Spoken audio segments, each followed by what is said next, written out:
Inside the Magic, covering Walt Disney World, Disneyland, Universal Studios, and more. We know fun. Inside the Magic, and I'm here.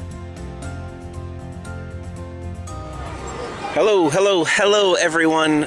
This is Mike Celestino from Inside the Magic, standing here in front of Sleeping Beauty Castle at Disneyland, and this is episode 14 of Inside Disneyland Resort. It is also my final episode hosting this series. Not necessarily the last episode. I am sure this series will continue without me, but it is my last time hosting this for you. And because of that, I wanted to do something special. We'll get to the reasons why this is my last time later on at the end. But for my last episode, I wanted to just walk around Disneyland, not Disneyland Resort, but Disneyland Park, the original Disneyland theme park, the first Disney theme park created and enjoyed by Walt Disney himself, as they say on the Monorail. And we're going to talk about a topic that means a lot to me, and I think it probably means a lot to you if you're watching this, and that is the future of Disneyland, because it's a very meaningful place to all of us who tune into this show or care about theme parks in general. Obviously, it's set the standard for what we expect from a Disney theme park. And this kind of success that you see here, all these people walking around, has been replicated in numerous locations all over the world, at other Disney resorts and parks. And naturally, it's something that we've become very protective over because we love the park so much. But we also know that since opening day, more than 63 years ago, Disneyland has been constantly changing. There's never been a point in Disneyland history where the park has remained the same for very long. It's not a static thing. It's always in flux. There's always construction of some sort going on, as you can hear as we walk past the Enchanted Tiki Room and into Adventureland. On our left, they are currently building the Tropical Hideaway, which I'm still very excited for, and is still supposed to open before the end of the year. We'll see if that happens, but I think I'm going to be hanging out there quite a bit. Anyway, I wanted to talk about the future of Disneyland because I'm very excited for what's coming up in the next couple years here at Walt Disney's original Magic Kingdom, such as the Tropical Hideaway. I know other people are excited about this as well, but that's not the only thing that's being built here at Disneyland, and we'll talk more about that later on as well. Lots of new stuff here, even within the last couple of years.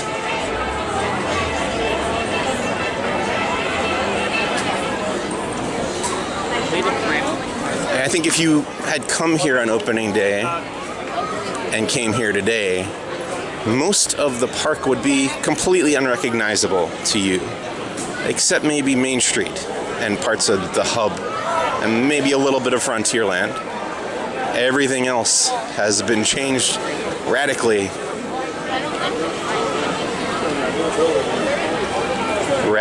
since opening day.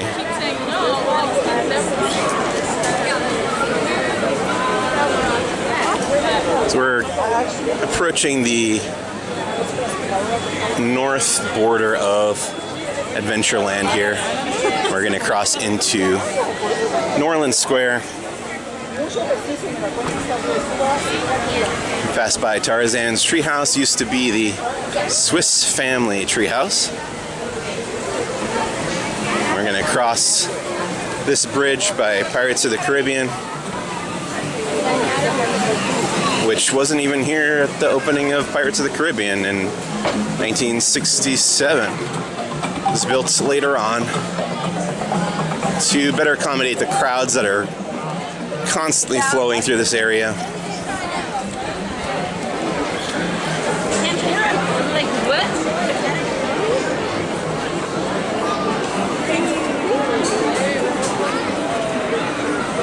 Here's New Orleans Square. This was added later on as well. It wasn't an opening day land here at Disneyland. Added in the late 60s.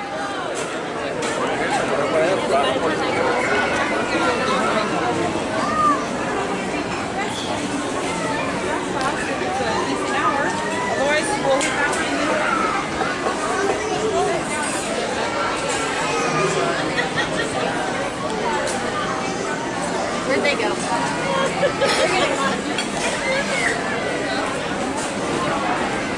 And New Orleans Square is home to Pirates, the Haunted Mansion, some restaurants, a bunch of shops,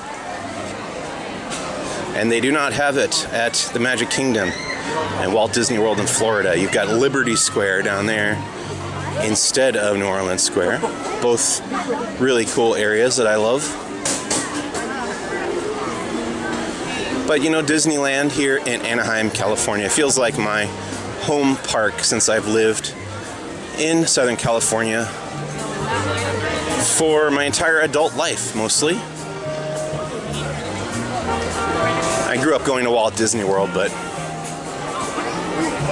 Disneyland is my home away from home at this point in my life. And people always ask me, as a theme park news reporter, what my favorite theme park is. And I always say Disneyland, the original Disneyland. And I don't think it has too much to do with nostalgia because, again, I didn't start coming here until I moved to California in my late teens, about 20 years ago. So it's not nostalgia. I think it's just, I think it's a couple of factors. It's being my home base. It's being the original park. And I think it's the quality. And, you know, I haven't spent any time in the overseas Disney theme parks. So once I do that, eventually, it's very possible my opinion will change. But out of the 6 Disney theme parks in the United States, Disneyland is far and away my favorite. Here's the Splash Mountain area of Critter Country, added in the 80s. We're crossing over here toward the backside of Critter Country. And the Rivers of America, going to be over here on our right. And pretty soon over here, cresting over that hill, you can see part of the construction of Star Wars Galaxy's Edge, which is probably the biggest thing that we talk about now when we talk about the future of Disneyland. Such a huge project that's been underway for a few years now. I was in the room when it got announced at D23 Expo 2015, and I was front and center when they dropped the curtain on that model at D23 Expo last year, 2017. And I plan on being here when the area finally opens early next summer. There's the peaks of Star Wars Galaxy's Edge going up right there, just beyond that berm, beyond the newly built, newly redesigned Disneyland Railroad track. Love what they did back here. This path is going to lead to the western entrance of Star Wars Galaxy's Edge.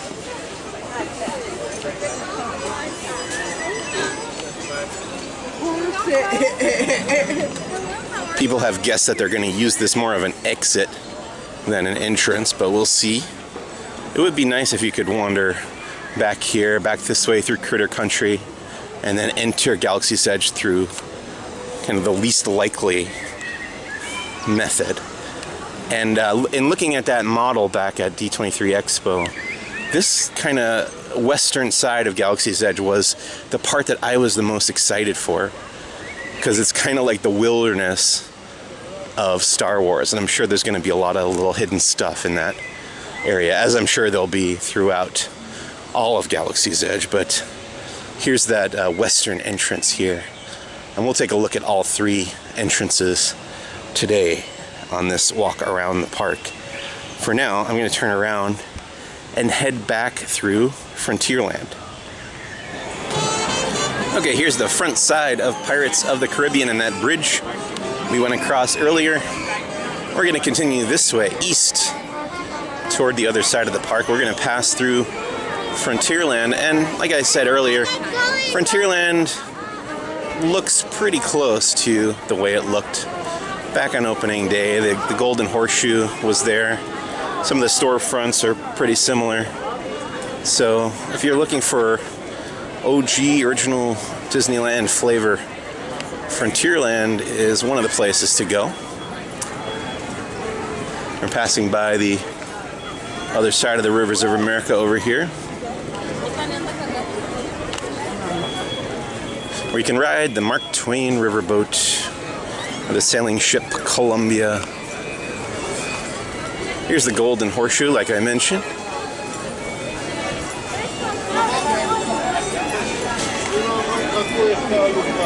If you take one of these tours that they offer, the walk in Walt's footsteps tours, they'll be very explicit about what was and wasn't here during Walt's days in the park. The first, I guess, decade or so, 11 years, right, of Disneyland, he was here. There's the Halloween tree over there for the fall. We're going to continue this way down the Big Thunder Trail and toward the other side of the park. On our right here, we're going to pass Big Thunder Mountain Railroad, which is a great ride, one of my favorites, designed by Tony Baxter, famous Imagineer. And it's kind of a roller coaster, very highly themed roller coaster in the Old West.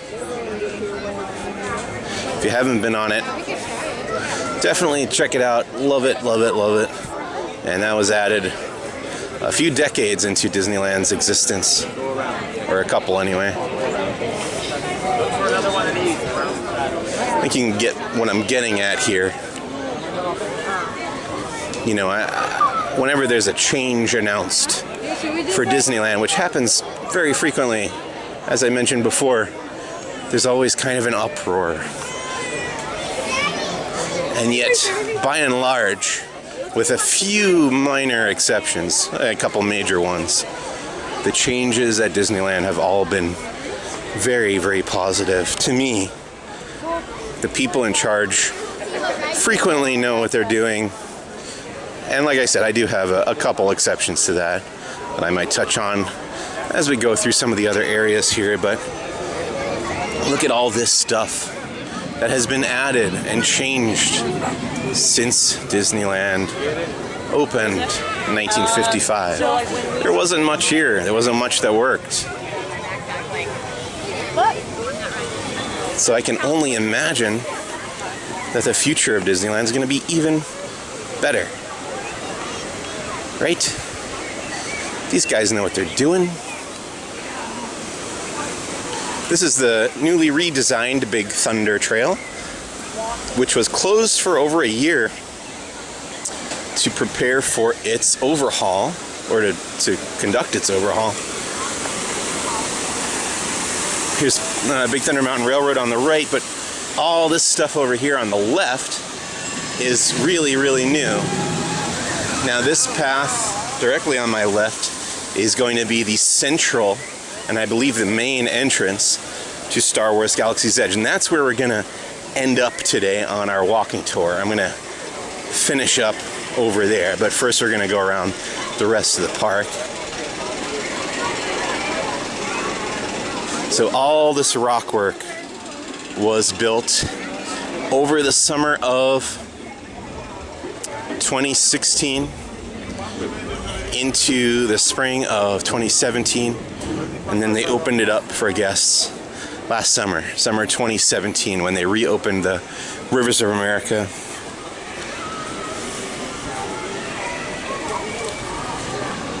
And the Disneyland Railroad, all that stuff. And then on the left here, again, we're gonna walk past another entrance to Star Wars Galaxy's Edge, which is the easternmost entrance. And some people have guessed that this one will be the main entrance, but that doesn't make as much sense to me because it's far less attractive than the other one that we'll see later on. We'll just take a quick peek.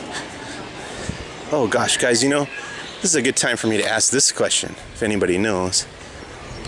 There's this wagon here, and I've asked a bunch of people where this wagon came from, and a couple people have told me that it was from Knott's Berry Farm, which is kind of the progenitor of Disneyland, another theme park that I love in this area, about 10-15 minutes from here. I found photos of wagons similar to this at Knott's, but not this exact variety. So if anybody knows where that wagon was before it was here in front of this eastern entrance to Star Wars Galaxy's Edge, please post it in the comments, because I would love to know if anyone has any definitive evidence of that or happens to know some behind the scenes info. That would be great. Let's continue down the Big Thunder Trail, and we're going to wind up in Fantasyland. So basically you're always going to stay close to that. So maybe when you get Woody's one.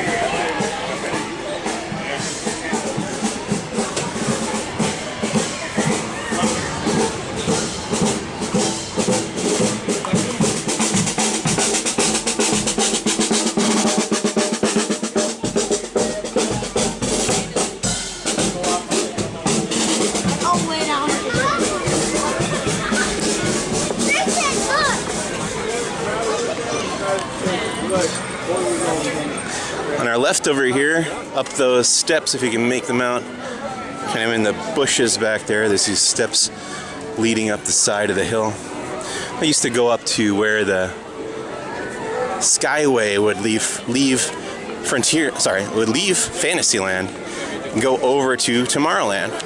The Skyway lifted you up in the sky in this bucket and went right through the center of the Matterhorn mountain right there in the background and wound up over on the other side of the park, Tomorrowland, where we're going to head next. Okay, well then you gotta call. Casey Jr. Circus Train on our left. Dumbo coming up here. Dumbo the Flying Elephant. Also newly renovated with that waiting area. King Arthur Carousel on the right. This has changed. It was moved later in Disneyland's operation. Lay back a little bit, maybe. Here's Mr. Toad's Wild Ride on our right. That is an opening day attraction, but the facade is very different from when it opened. We'll talk about that a little later too. I've kind of got a path planned around the park. We'll come back through Fantasyland before this is over.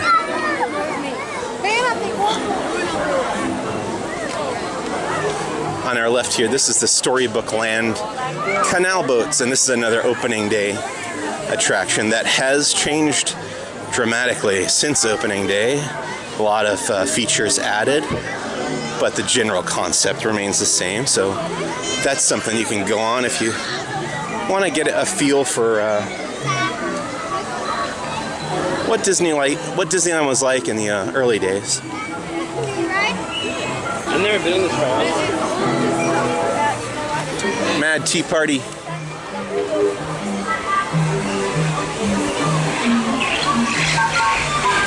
Mad Tea Party is one of those rides that people think of immediately when they think of Disneyland. You see, just picture in your mind's eye people spinning in those teacups. Matterhorn bobsleds is under refurbishment right now, so can't check out that ride, but that's one of my favorites too. Down that way is It's a Small World, which was added in the 60s as well, after debuting at the 1964 World's Fair. On under the instruction of Walt Disney. We're gonna head this way toward Tomorrowland. It's a hot day today. I am recording this on Thursday, September 27th, 2018. And it is the mid-afternoon right now. It's 3:10 at the moment. Somebody get somebody on the phone. Lucy is still supposed to have. This big structure ahead of us here is the monorail track for the Disneyland monorail, which goes from the downtown Disney district near the Disneyland Hotel right here through the park to Tomorrowland, right next to the Finding Nemo Submarine Voyage. And the monorail was added later on as well. Was not an opening day attraction. Was added in the late 50s. And I think Walt Disney was really proud of adding that monorail to the park, and he wanted that to be the future of transportation or something like it. That and the people mover, which we don't have any longer here. And that's probably, the people mover is probably among my very short list of things that I wish they had never changed at Disneyland, and I think that a lot of people agree with me on that. In the late 90s, the people mover shut down and was replaced by a ride called Rocket Rods. The Rocket Rods was pretty cool. I think if it had lasted, it would be very popular still to this day. That was the Finding Nemo Submarine Voyage, formerly just Submarine Voyage. Became Finding Nemo themed, a little over a decade ago. And yeah, I think if Rocket Rods had lasted, people would be waiting in line for that still. People would be lining up to get on that one, obviously, as is the case with most rides. But I think it would be pretty popular. Unfortunately, Rocket Rods broke down frequently, and then it ended up that it was buckling the supports that were designed for the People Mover, which is a much smoother, slower attraction. We're passing under both the monorail track and the People Mover track right there. So I guess I wish that either the People Mover or Rocket Rods were still in operation. That would be one of my regrets, one of my Disneyland regrets, of which there aren't many about things that have changed over the years. Let's walk through here. This is a Tomorrowland Terrace, or the Galaxy Grill, I guess they call it sometimes, or they called it during Seasons of the Force. People are waiting for the Jedi training Trials of the Temple show here.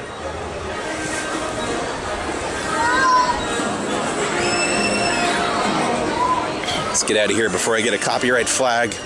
That's Star Wars music. Star Wars Launch Bay. It was once the Carousel of Progress, which is still down at Magic Kingdom in Walt Disney World. Then it was America Sings for a long while. Then it was Innoventions for a long while. And I hear rumors, speaking of the future of Disneyland, there's always rumors that this building is going to get knocked down eventually. Maybe after they build, maybe after they're done building Galaxy's Edge and that opens up, they can start doing some renovations on Tomorrowland. This building here in the center was the loading platform for the People Mover up there on the second level. And we're going to pass by Pizza Port. Right now it's Pizza Planet, left over from Pixar Fest. And then the entrance to Space Mountain, added in the late 70s. Another ride that you think of immediately when you think of Disneyland. Space Mountain, very famous. Didn't show up until a couple decades in.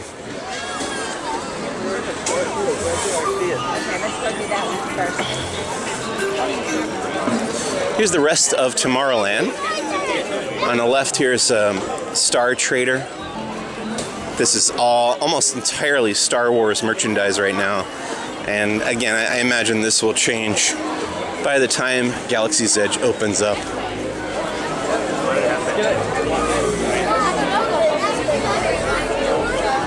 And then across the path there is Little Green Men's Store Command, which is the merchandise gift shop for Buzz Lightyear Astro Blasters, which is dark ride, interactive dark ride, shoot aliens and stuff with Buzz Lightyear's blasters. Become a space ranger. Then on our left we've got Star Tours, which was added in the late 80s. And that ride, there's a lot of talk about what's going to happen with that ride after Galaxy's Edge opens up, because it's going to feel a little redundant or a little obsolete after we've got the more technologically advanced stuff opening in Galaxy's Edge. So who knows? It may stick around. We may keep Star Tours, or maybe it'll get, I don't know, some people suggested moving it. I don't know, that doesn't seem feasible to me, moving it. But who knows? Let's cross over this way. We're going to head back through Sleeping Beauty Castle back into Fantasyland. You want to get in that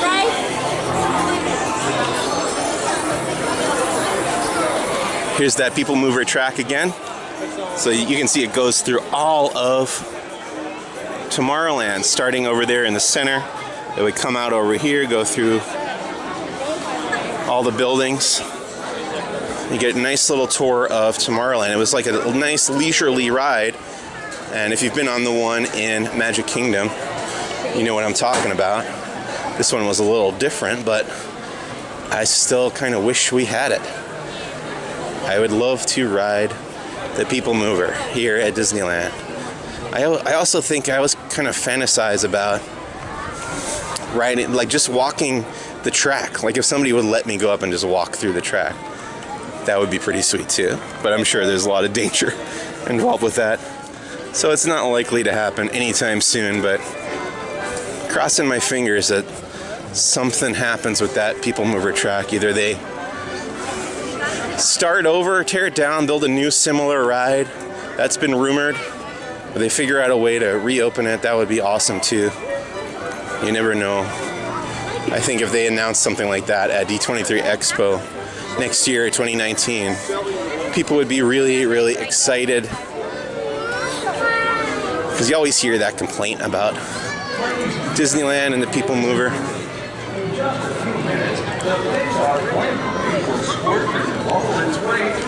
Alright, we dodged the Pixar Play Parade. We're going to walk through Sleeping Beauty Castle down through the drawbridge over here. Of course, it's always difficult because this is a very popular spot for photos.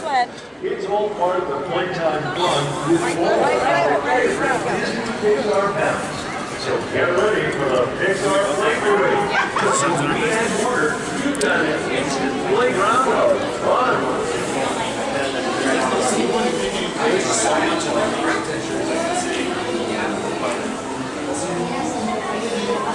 Okay, we're back in Fantasyland. And this is very, very different from how it looked in the 1950s. They changed all these facades here. It was originally kind of a circus tent theme, and in the 80s they updated all the stuff and they added another ride over there with the Pinocchio Daring Journey, Pinocchio's Daring Journey. Hey Gaston, how's it going? A little Gaston sighting along the way. We got a nice pose from him too. Here's that Pinocchio ride I was talking about.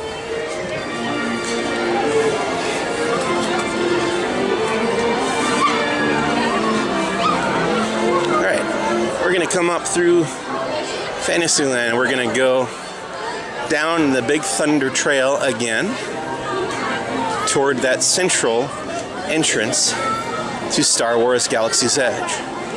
Alright, so this is it. This is Star Wars Galaxy's Edge, coming summer 2019. And when we talk about the future of Disneyland, this is the biggest part as of right now. And I am standing in this area over here. This is going to be the entrance going in this way. Got the Rivers of America down here.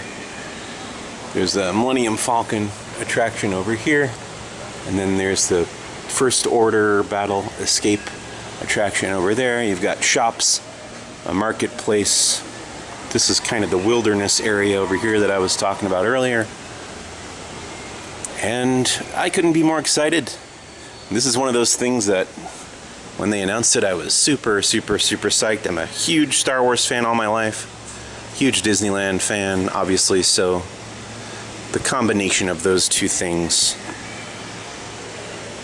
I just couldn't be more excited for that. And I love what they did with this entrance as I walk backwards here and hope not to bump into anybody. But if this is indeed the main entrance, it's the central one, so that would make sense. But I also just think it's going to be the best presentationally to come into the middle front side of Star Wars Galaxy's Edge. And the Disneyland Railroad track goes over this trestle above us there. And then it starts to blend in with the rest of Frontierland around us. With that nice rock work that I was showing you off before.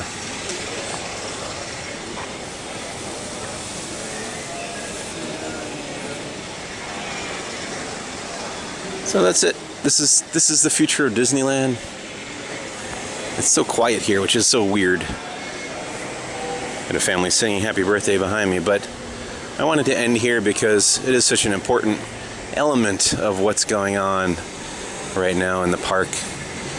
And things are going to change drastically in the next year after this thing opens up. I imagine this pathway alone will be jam-packed with people trying to get in there. And the quiet right now is almost kind of disarming compared to what it's going to be next summer. So that's it for Inside Disneyland Resort from Mike Celestino here. Like I said, I am leaving Inside the Magic. I'm going to be heading over to another website called Laughing Place. Some of you may know of it already. But if you want to follow me personally, that's where I will be. However, I have every reason to believe that Inside the Magic will continue to be the place to go for the same quality and quantity of coverage of Disney theme parks that it always has been since Ricky Briganti founded it well over a decade ago. And I do definitely want to thank Ricky for the opportunity that he gave me well over 3 years ago when he first gave me my first assignment at Inside the Magic.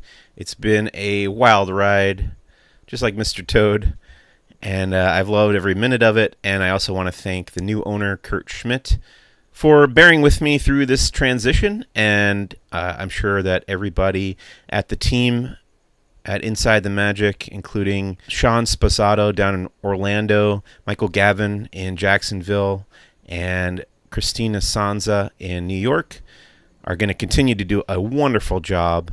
But it's time for me personally to move on.